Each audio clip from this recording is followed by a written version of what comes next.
understand who the asset manager is. What's their tenure as an asset manager? Have they been in the options space? Do they have an understanding there? And then two, are they ETF managers? Because you can have the best idea in the world, but can you actually execute it in an ETF?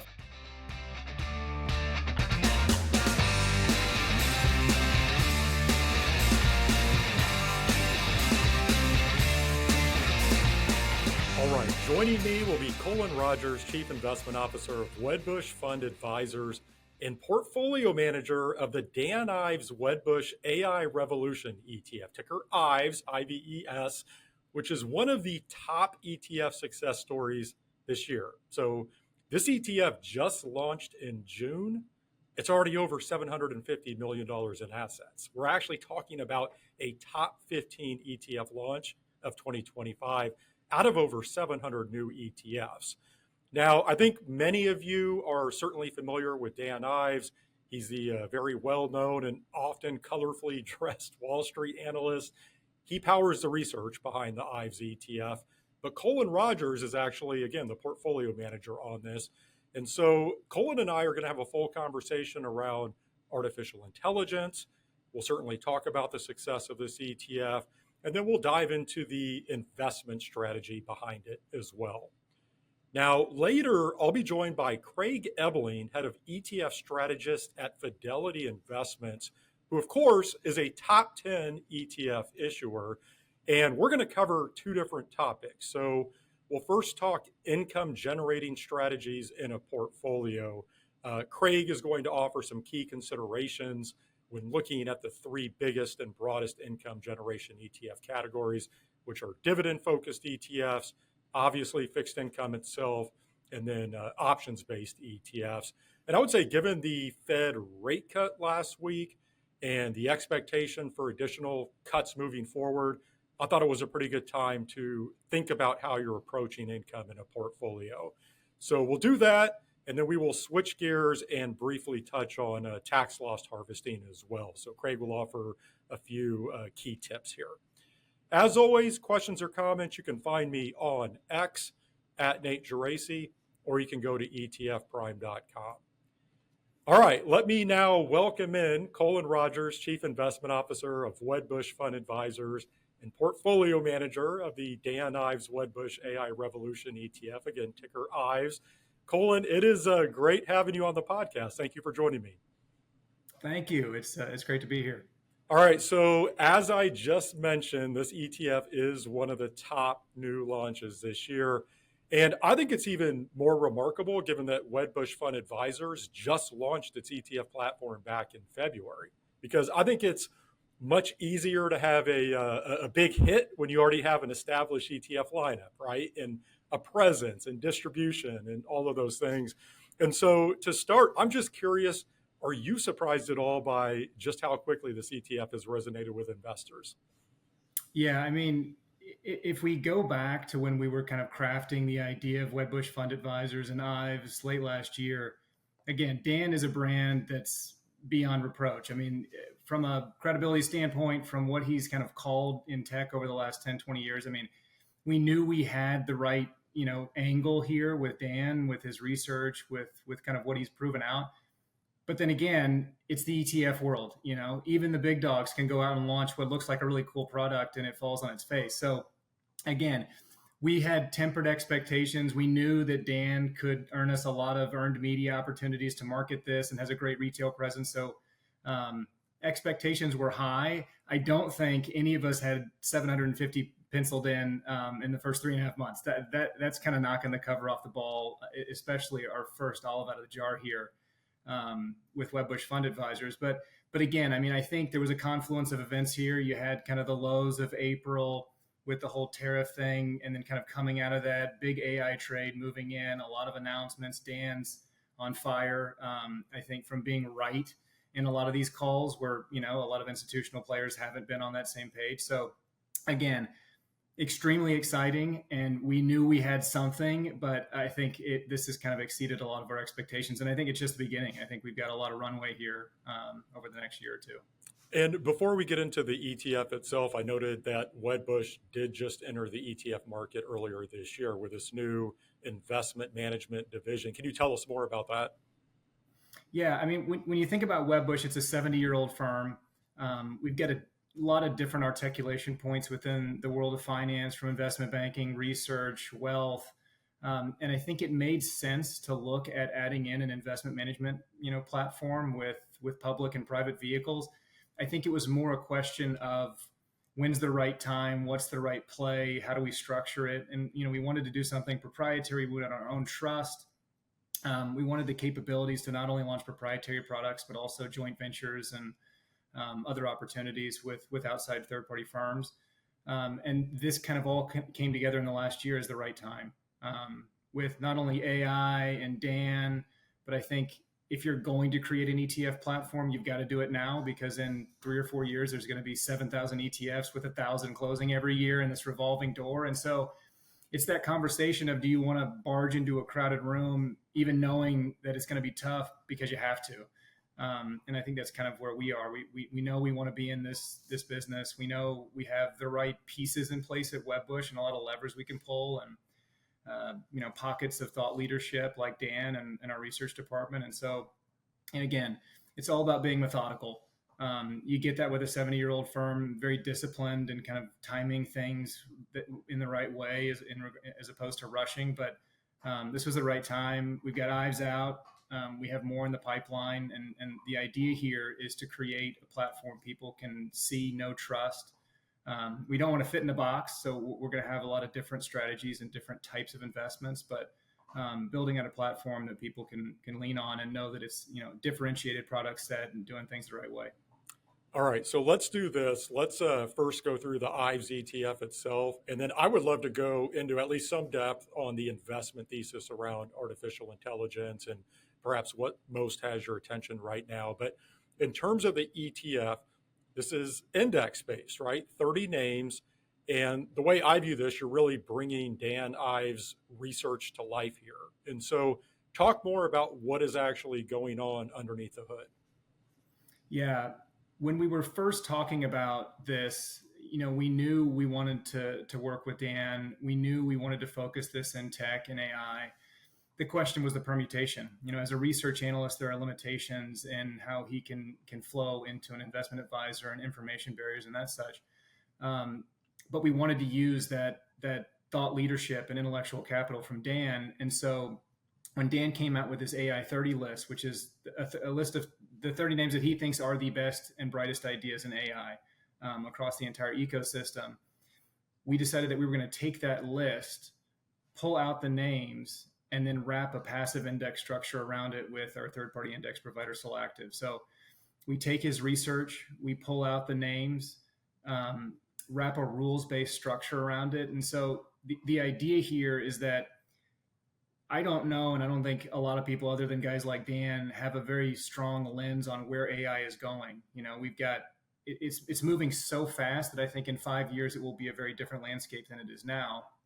And a lot of these passive plays out there right now are just classification screens or, simple, rule defined indices. And the idea here is that Dan is that classification scheme, and that Dan can move the constituencies as this industry and ecosystem evolves. A whole other silo of AI could pop up in the next 3 years that becomes 30-40% of the entire ecosystem. A lot of these other plays will miss it. And so the idea here is that it's a living, breathing document based in Dan's research. And then we wrap it in a passive index that I think has a really logical, normalized weighting scheme, a rebalancing schedule, and all of those, I think, pieces of a passive index that give you comfort from a long-term standpoint, from an investability standpoint, from a risk standpoint. And so we're trying to walk that line between active and passive. So we suck out the live, in the weeds analyst, information from Dan, and then we wrap it in something that's easily investable and understandable. Was there any thought at all of just having Dan actively manage this ETF, or does that go back to what you were alluding to before, which is sort of this wall on the research side and trying to figure out how to make that happen from an advisor perspective? We kicked around a lot of permutations. I think that was discussed, but in the end, there is, a beauty to the independence of a research analyst. They are in it to provide unbiased analysis from their perspective. And I really wanted Dan to stay in his lane. I wanted him to do what he does best. And what he does best is analyze the tech market and really all markets, but I mean, specifically tech. And so permutations were kicked around, but in the end, we wanted to lean on what he's been doing so well for his entire career. And the reason why he's on Bloomberg and CNBC every day, which is his research. And so it all kind of fell back to him doing what he does best, staying in his lane, and not entering into a whole other type of operational ecosystem that he hasn't done before, and trying to keep him as focused as possible on the research, on the names, on the space, and on tech, so that we could do all the rest and streamline that process from an operational standpoint.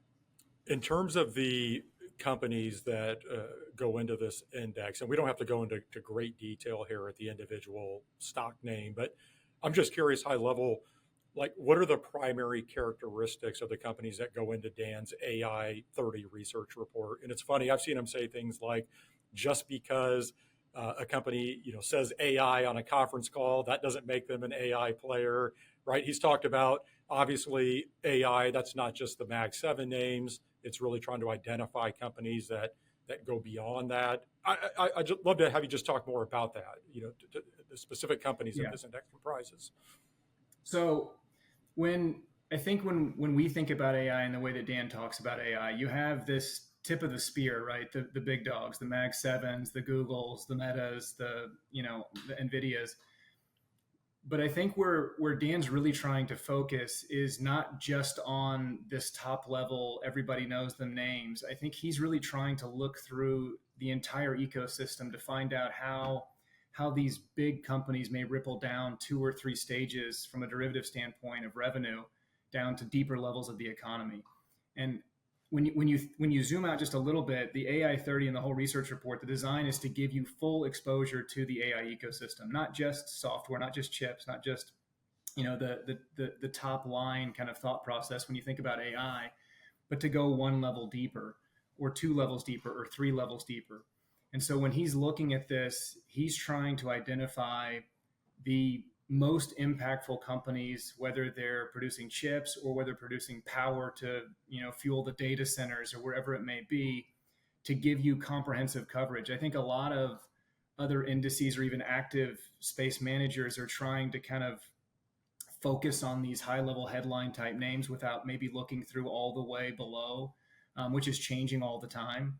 And so the real design is this full ecosystem coverage, trying to find out what are not just the AI players we hear about on CNBC every day, but what are those second, third level plays that are going to be massive benefactors of all of this computational power or whatever it may be over the next several years. And, where do you position your portfolio to get access to that? And so that's really at the heart of it. How do we get access to the entire system wherever it goes, from top to bottom, as opposed to just looking more at the top, like I think a lot of others might be doing?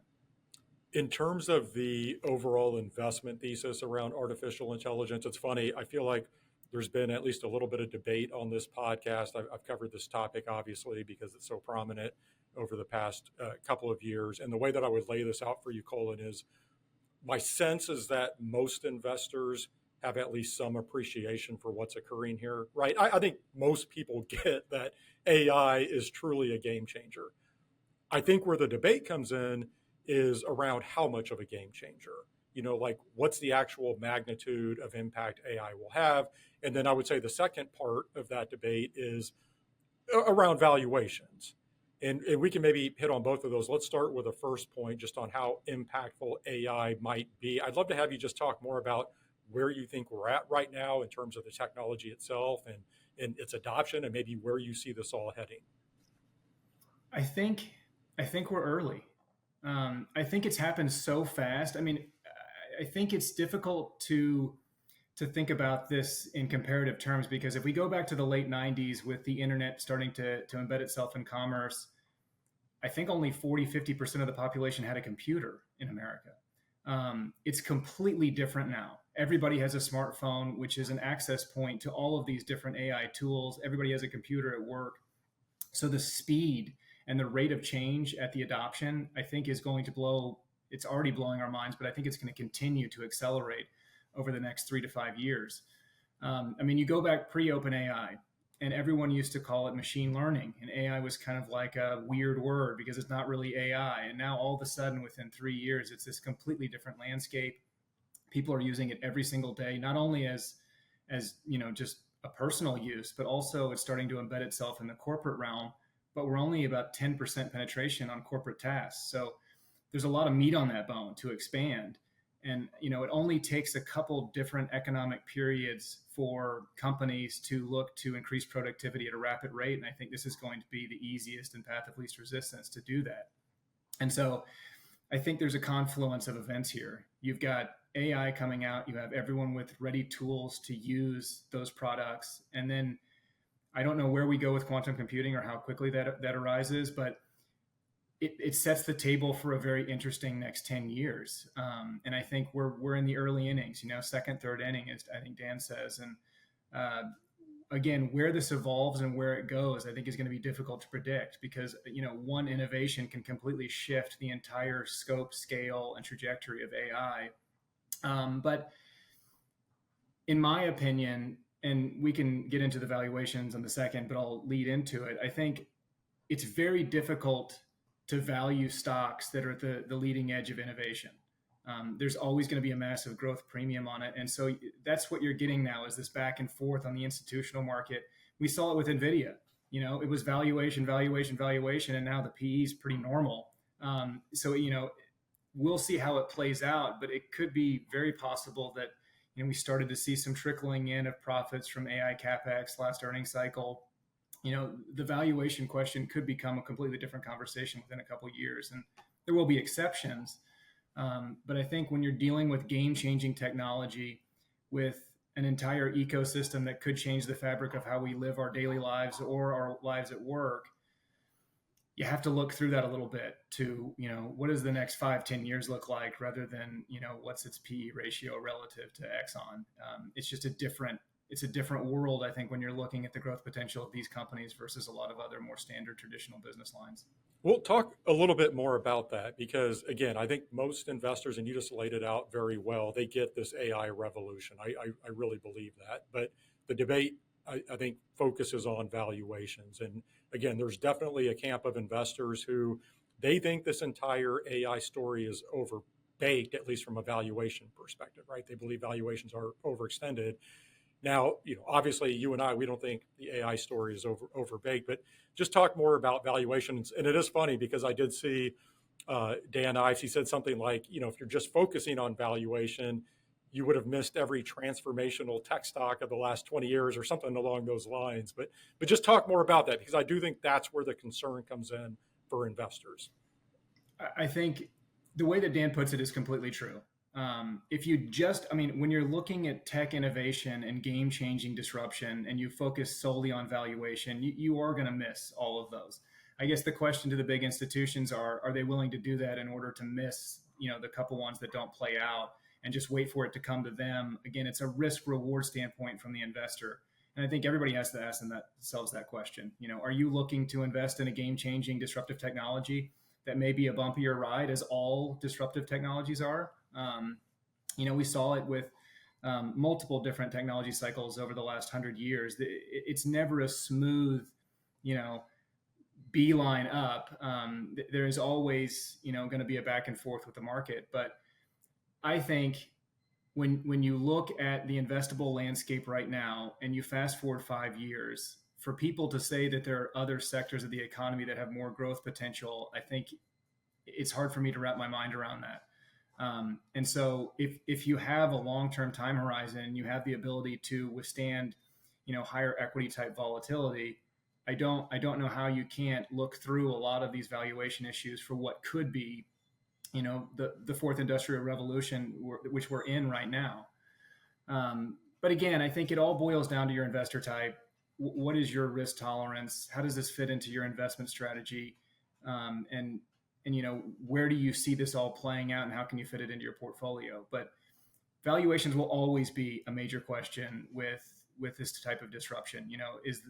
Are the market's eyes bigger than its stomach? Will profits play out? And I think we will see that happen, but this is a very different landscape than the internet bubble burst in the late 90s, which the internet's still around. It's doing fine. and it's a major commerce hub. But the type of companies that I think created that bubble don't really exist in the AI world like they did in the late 90s and early 2000s. You have real companies with real products with real revenue, especially the ones that Dan's looking at, and that are the companies that people talk about. You don't have a crazy IPO market with a bunch of clown companies coming out that don't have a real product. It's different. And so I think there's a lot more tangible things that you can hold on to and look through over the next 5 to 10 years as a rationalization to not completely lean on valuations for a reason to buy or not buy a stock. I mean, it's a different realm when you're in high growth tech stocks. PEs are higher because growth is cheaper oftentimes to these companies. And I think over time this will prove out, but again, it's always going to be a question. There will always be the tug of war on valuation on the institutional side. Cullen, just a few minutes left here. If we come back to the ETF itself, as you know, and you were alluding to this earlier, AI themed ETFs, that's clearly a hot area right now. And it's an expanding area, right? There are a growing number of products out there. I'm just curious, what do you think are some things that investors should consider when sorting through this category? And obviously you want them to pick Ives, but what would be some key items you think investors should be paying attention to? Well, I'll frame it like this. When we started kicking this around, there were already 10, 15, 20 AI ETFs. Why would you go into a space that's already got 15 ETFs that's not, large cap value with a giant market slice? And the reason was we thought we could do it better. And I think what I talked about earlier, the idea that the constituency is shifting and moving based on Dan's research, I think is a big core piece to this. When you look at the other passive plays, a lot of them are based off of GICS sector qualifications, RBICs, or as you mentioned earlier, earnings call mentions of AI. One of the largest AI ETFs has Netflix as a top 10 holding solely because it mentions AI like 120 times in its earnings report. It's not an AI company. And I think if you want pure exposure, you have to be careful about which passive or even active play that you're getting into, because it could be diluted by a lot of these screens that they don't have control over. And a lot of them were developed in 2017, 18, 19, which again, if you're talking about AI pre-OpenAI and pre this modern era, it was a different landscape back then. And so I think a lot of the methodologies are outdated. You get a lot of assets in plays that I think were built prior to when we really figured out what AI was and how to invest in it and how to structure a portfolio properly to get all the right exposure. Because if you don't have full ecosystem exposure, I think you're doing yourself a disservice. And I think this has to be thought of as a real industry in and of itself, not just NVIDIA and these top players in the software and LLM space. It really will become an entire branch of the economy. And that's what we're really trying to do, is give investors access to not only the entire ecosystem, but also to this moving element of it, where we can leverage Dan's research to move the portfolio where AI may go. And again, I think it's going to go in a lot of directions. And so I think that's a really valuable piece, is that it can be nimble and evolve as AI does. Well, Cullen, really appreciate you taking the time this week. Excellent job explaining everything here. Congratulations on all the success with this ETF. Certainly wish you more success moving forward. But thank you for joining me this week. Absolutely, Nate. This was great. Thank you. That was Cullen Rogers, Chief Investment Officer of Wedbush Fund Advisers and Portfolio Manager of the Dan Ives Wedbush AI Revolution ETF.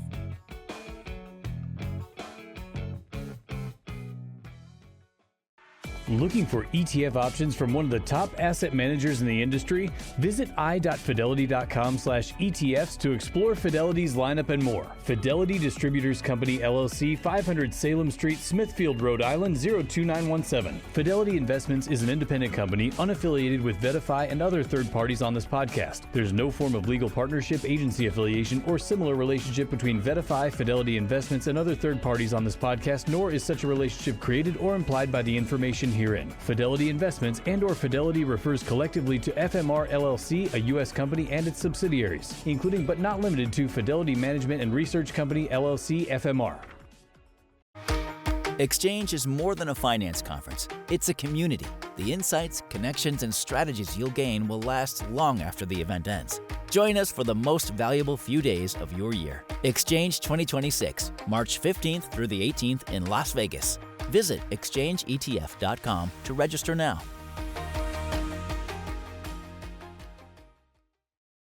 At Lazard Asset Management, we look beyond what the world sees today to help our clients achieve their unique financial goals. Our powerful suite of active ETFs reflects decades of experience from our specialized investment teams and a commitment to delivering results. Experience the power of active investing with Lazard. Visit lazardassetmanagement.com to learn more. The Lazard ETFs are distributed by Foresight Fund Services, LLC. I'm now joined by Craig Ebeling, head of ETF Strategists at Fidelity Investments, who, of course, Fidelity is one of the world's largest asset managers overall, with over $16 trillion in assets under administration. But as it pertains to ETFs, they now offer nearly 79 ETFs with nearly $145 billion in assets under management. They are a top 10 ETF issuer overall. And Craig is now joining me from Charlotte. Craig, welcome to the podcast. Yeah, thanks for having me, Nate. It's good to be here. All right, so we may touch on a handful of Fidelity ETFs, but really you and I are just going to have a much broader conversation around what I would say are two very timely and important topics. And those are generating income in a portfolio and tax loss harvesting, which I would say tax loss harvesting is always important, right? Though I do think we tend to see an even greater focus on this towards the latter part of the year. So we'll touch on that here in a bit. But on the income generation topic, we just had the Federal Reserve cut interest rates 25 basis points last week. The expectation is for additional rate cuts moving forward. And so I think that brings income generating strategies front of mind for investors and advisors, right? If rates are going down, what does that mean for how they approach income in a portfolio? And so let's start there. And I guess first, do you want to just briefly set the table with sort of the broader macro backdrop following this Fed meeting, and then we can get into some different ETF categories?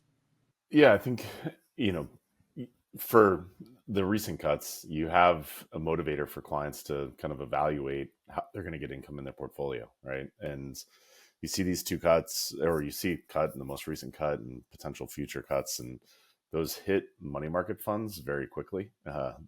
It's reflected in the rate that you get in a money market fund or in a cash-like instrument pretty rapidly. So today, I think there's over 6 trillion market-wide in money market funds.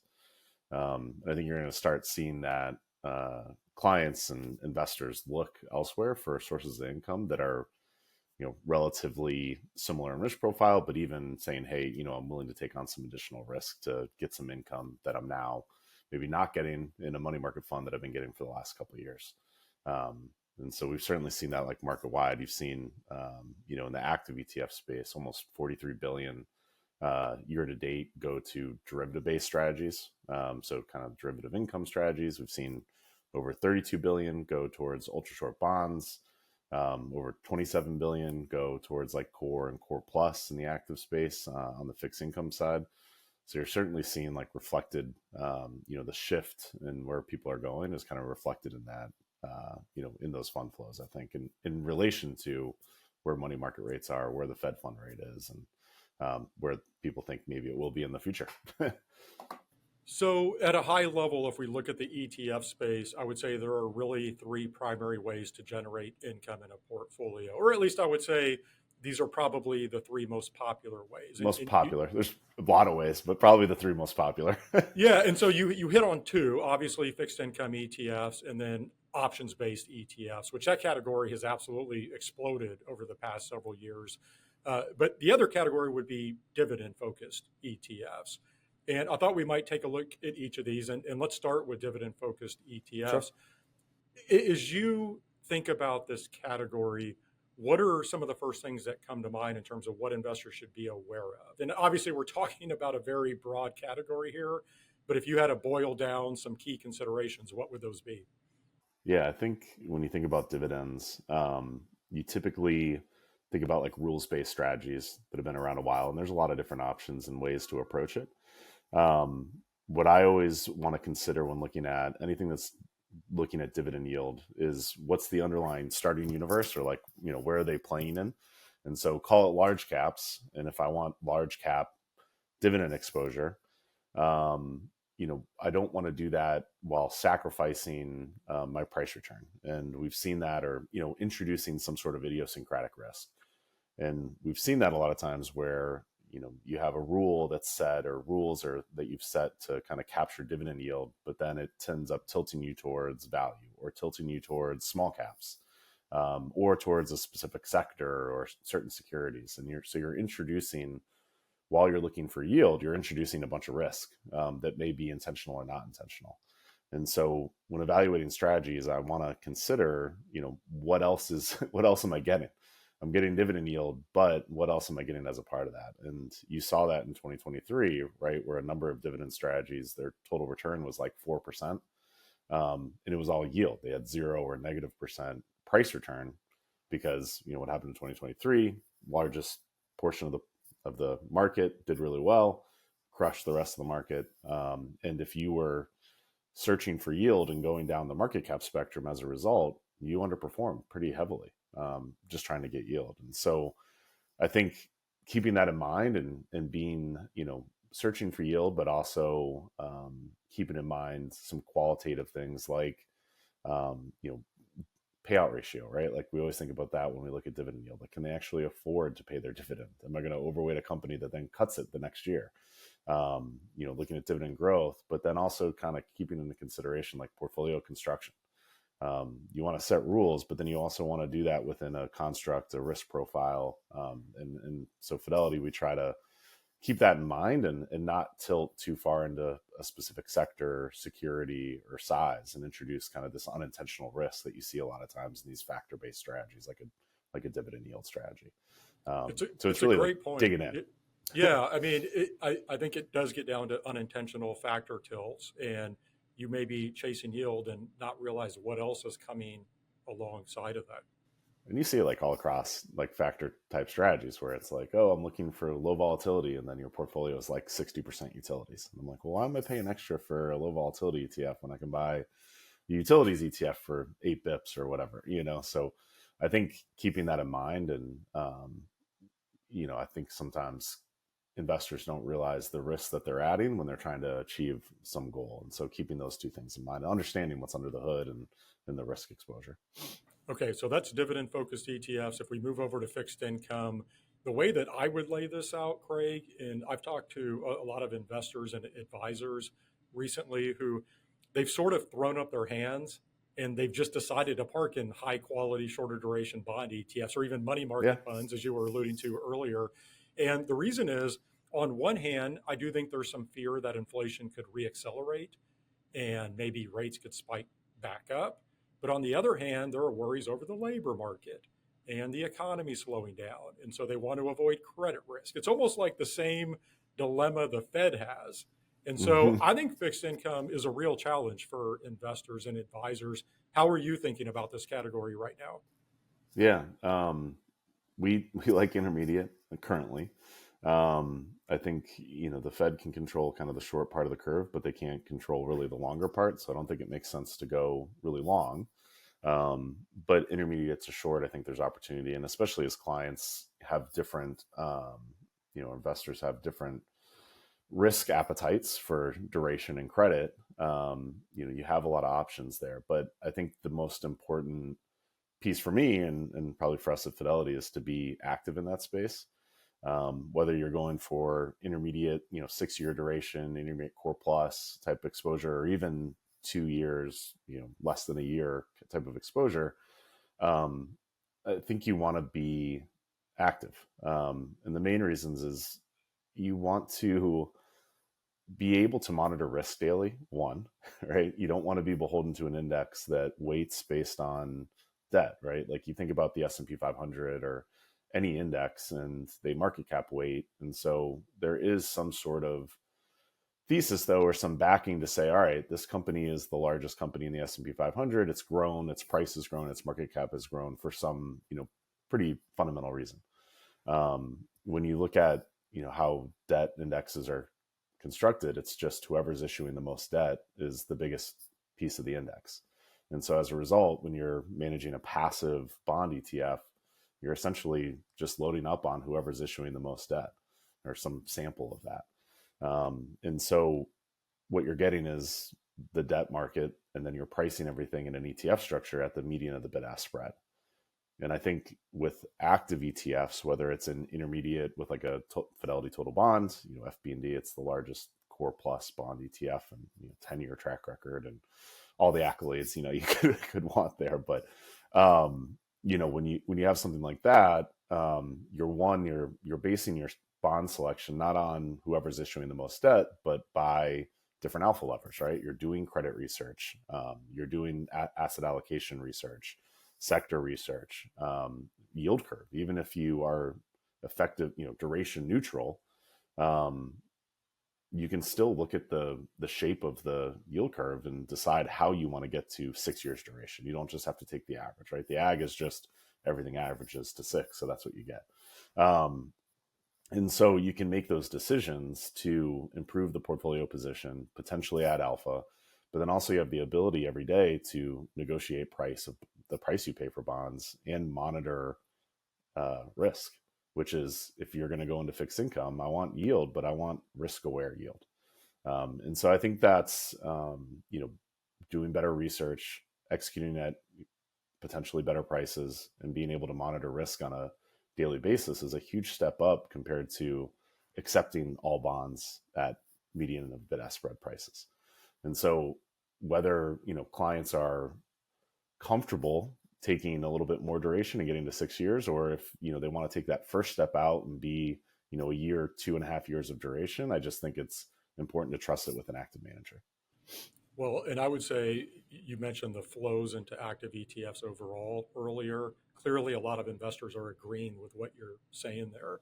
Yeah. And it's like 10% market share, I think, right now, active ETFs, and they're taking in this year about 37% of fund flows in the ETF space. So it's just growing rapidly because there's more options. And also it's, we think it's the product offering in the ETF space has evolved, right?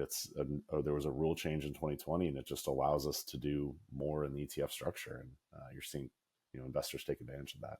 Well, and as I was mentioning as well, you certainly have a camp of investors who have just thrown their hands up and said, you know what, I'm not even going to try to figure out what's going on here. I'm going to park in shorter duration products. But you have another camp of investors who clearly they are comfortable maybe taking on some credit risk, taking on some term risk, but they need an active manager in the room, right? They're not comfortable doing that on their own. I've talked a lot in the past about how I think in general, investors and advisors are much more comfortable with equities versus fixed income. And so when you get into the fixed income market, having that active manager can bring a lot more comfortability. Lastly, in terms of income generating strategies, let's talk about options-based ETFs. And as I mentioned earlier, this category has absolutely mushroomed over the past several years. And I want to ask you two questions here. So first, just how you think about options-based ETFs in the context of a broader portfolio, like how you think these should be used.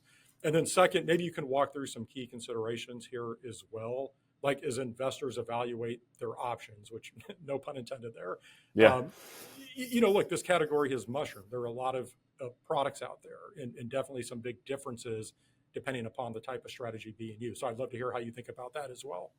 Yeah, I think you've seen that big, the growth, saying like 43 billion year to date, and just in the active ETF space, like more than core bonds, more than large growth, or even large core. So growing rapidly. And, there's a few reasons I think behind the growth, and based on options-based strategies is very broad, but we typically see it kind of used in three categories. Hedging against downside, using puts to hedge against your downside and participate in the upside. A buffered strategy where you're using calls and puts to maybe smooth the ride if you think it's going to be volatility, to lessen the volatility. And then where we're seeing a ton of activity, Fidelity, and across the market is in income, using calls to generate income in your portfolio. The reason being, I think, or why we've seen that growth is you had 2022, I think, on the hedged and the buffered side, where we see the growth there is you've seen a higher correlation between corporate bonds and equities. And in 2022, we all know both went down, right? Your fixed income portion wasn't the ballast to risk that you were taking in equity that you thought it would be. And they behaved differently, even though it was, kind of a rare occurrence. it happened. And, we kind of said and I think as an asset management business broadly, not just Fidelity, that, hey, there's other ways to provide some downside protection or a ballast to your risk. We can use options. And so you've seen kind of an influx of strategies that have gotten into the market to provide that downside protection while maintaining some sort of equity exposure. And then as you've seen rate variability and people are looking for rates, and you've seen credit spreads really tight and things like high yield that were traditionally like higher yielding, and maybe the risk there wasn't worth it, you said, hey, we can generate income using calls. And so you've seen this huge influx of assets, but also just products, right? There's tons and tons of new products out there that, generate income, and they all do it a little bit differently and have different opinions. And, some are pretty, we like to be very transparent what we're doing. We also see stuff out there that's like, it's really complicated, trust us. That always kind of scares me a little bit. But so we can go through how we do it. But so I think, long answer to your question is, I think where we're seeing them used is as a replacement for some of the areas where they typically would get traditional yield or traditionally make some downside protection. And we're seeing that, you hear the term thrown out there a lot of like the 60-20-20 instead of a 60-40. And I don't know if I'm all the way there or really have an opinion. It's really about the investor's risk profile and their goals. But I think that's where you're starting to see some of these strategies used as a complement to what they're doing in equity, as a complement to what they're doing in fixed income, and is kind of a new category, I think, that's taking assets from equity and fixed income. But there's no, I have no prescriptive answer really there. Unfortunately, I think it's really dependent on each client's, scenario, their comfortability with risk and how they want to approach their portfolio. But obviously they're being adopted, right, and being incorporated into portfolios. And I think the last 12-month average yield on, and this isn't just us, but on average derivative income type strategies, is about 8%. When you compare that to money market funds, when you compare it to even high yield or intermediate, like that's a pretty healthy yield while maintaining some upside, some price return. As you were mentioning, there is a wide spectrum of products here.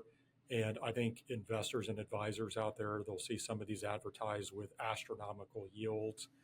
And my take on the space is just at a high level. There's not a lot of nuance here. If you see these astronomical yields, there's risk involved with that as well.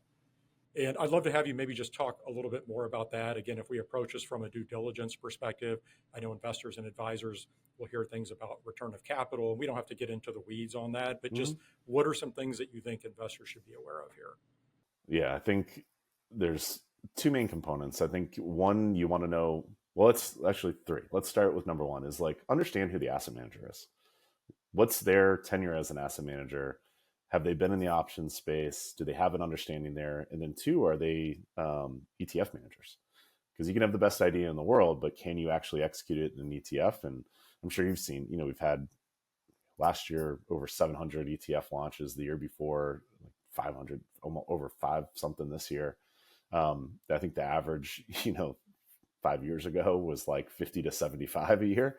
So we're seeing this huge influx of ETFs, but also ETF issuers. So what I kind of always think about is, you can have a really good investment idea. And I think what you're seeing is a lot of asset managers that are like, all right, we're going to launch an ETF. Like everyone's doing it. We're going to get into the ETF space. But you want to ask, like, do you have the people, the technology, the processes to be able to execute this good idea well, in good times and in bad times, right? And I think the quality of the ETF issuer is important as you're seeing more and more people enter that market, because they're certainly firms that are like, hey, we're dedicated to the ETF space. We have the people, we've built the technology, the support, the back office, support to be able to support this business. And then I think you have a number of like ETF tourists that are like, hey, we're going to do this part-time and see if it sticks. And then maybe we'll put some more money into it. And so that's question number one I always ask with any ETF, right? Is like, are they real ETF issuers? And then on the option side too, I think it's important to understand what the core portfolio is. So like, what's your starting market cap exposure? Is it defensive? Is it the S&P 500? Is it, something more aggressive? So understanding what the core equity exposure is in these type of strategies is important, because it will affect your outcomes. You see some more defensive strategies that have lagged, on recoveries from April to present because they were way more defensive and have negative price return, frankly. So that's important, starting with a strong core. And then two is understanding how they're applying those options. When you see astronomical yields, like that kind of gives me red flags of like, okay, you don't just get that, right? There's the other side. There's a risk piece that you're taking to achieve that. And I think you want to understand what the risk profile really is, and is it appropriate for your client, or for your portfolio.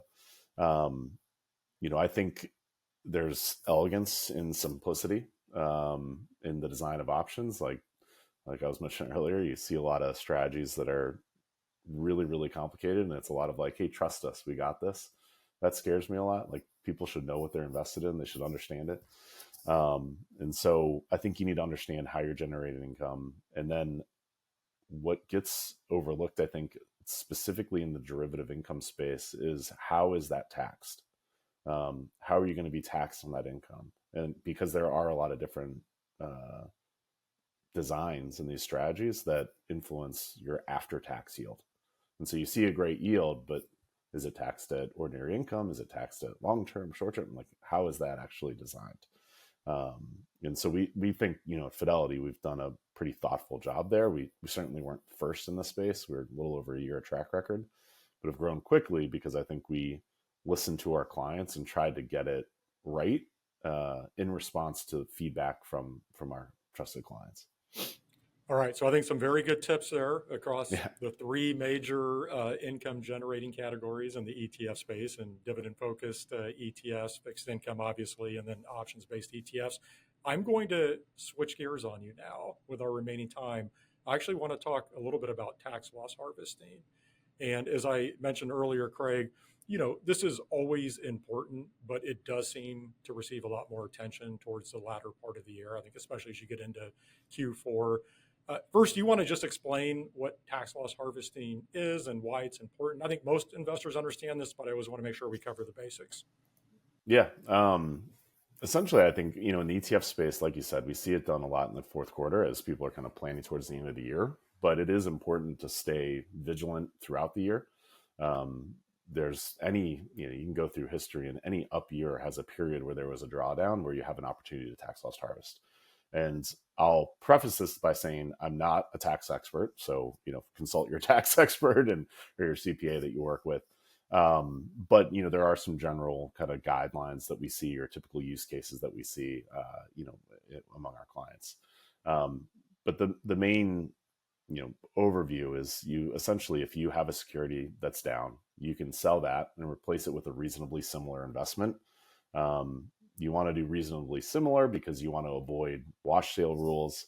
Those rules are somewhat vague. So again, there's different kind of guidelines, like overlap thresholds, 50%, 60%, 70%.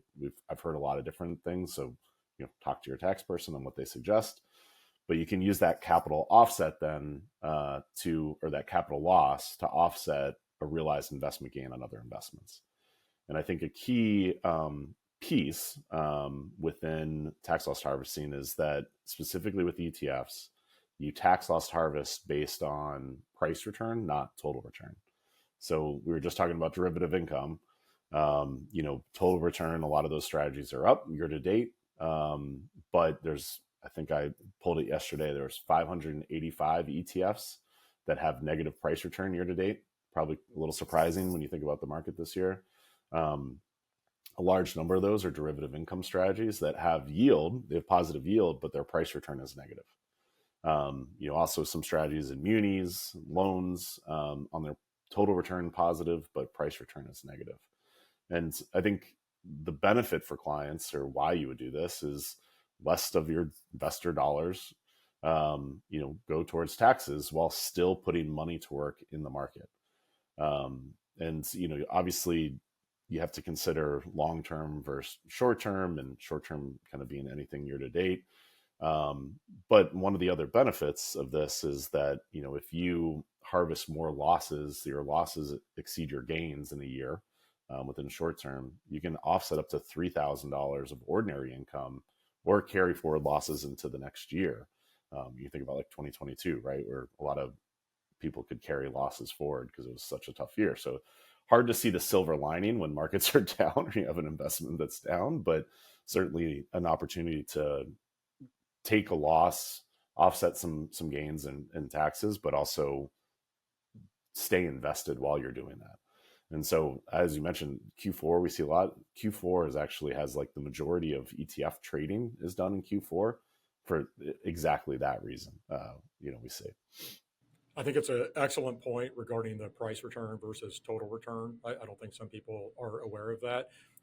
Just a couple of minutes left. Why do you think investors and advisors in general tend to wait to Q4? I mean, I think we would all agree you should be vigilant all year long. I think particularly if you have a big downdraft in the markets, that could be a good point of time. But is it a psychological component, or do you think there's more to it than that? It's got to be psychological. I mean, we did see a lot of tax loss harvesting happen between February and April of this year, and some repositioning going on. But I think it's almost like a calendar reminder, right? Like it comes up in the calendar, like, all right, let's see what I can do towards the end of the year. And I think that's part of it. And then I think, a lot of clients, a lot of advisors, I think, do their year-end meetings or, their annual kind of client meeting with their clients towards the end of the year. And it's like, okay, before I meet with them, I better, do this, check if I can tax loss harvest anything. But again, I think it's important to be monitoring it year round, and there's opportunity throughout the year, right? Like right now, things look pretty good if you look year to date, but there's this February to April event that happened that you had some really good opportunity to maybe take some losses for your clients. So vigilance, I think, is important. But again, Q4 seems to be the time we see it done, but maybe this will help. Well, Craig, excellent insight this week, just full of wisdom on both income generation strategies and tax loss harvesting. So I appreciate that. Thank you for joining me. Yeah, thanks for having me. This was really fun. That was Craig Ebeling, head of ETF Strategists at Fidelity Investments. That'll do it for this week's ETF Prime. Build your ETF expertise and separate yourself from your peers by registering for the ETF Institute Certified ETF Advisor Program. You can learn more at cetf.org. Next week, I will be joined by Will Rind, founder and CEO of Granite Shares. So we are actually going to go in depth on their Yield Boost lineup of ETFs, which, as I was just alluding to, some of these have distributions greater than 150%.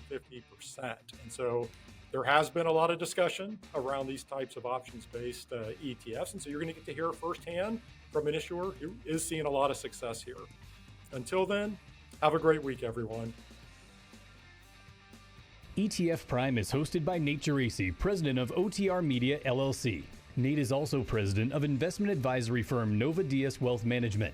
While OTR Media and Nova Diaz are related by common ownership, they are separate and distinct entities, and anything discussed on this program should not be construed as an official statement by Nova Diaz. This program is for informational purposes only and does not constitute investment advice. Investing in ETFs involves risk, including possible loss of principal. Any past performance figures discussed are not necessarily indicative of future results. Some guests appearing on this program may also be financial sponsors of ETF Prime. OTR Media and Nova Diaz are not affiliated with Vedify or any of its affiliates. Vedify's participation in this program should not be construed as an endorsement or an indication by Vedify of the value of any OTR Media or Nova Diaz product or service. Visit etfprime.com for more information.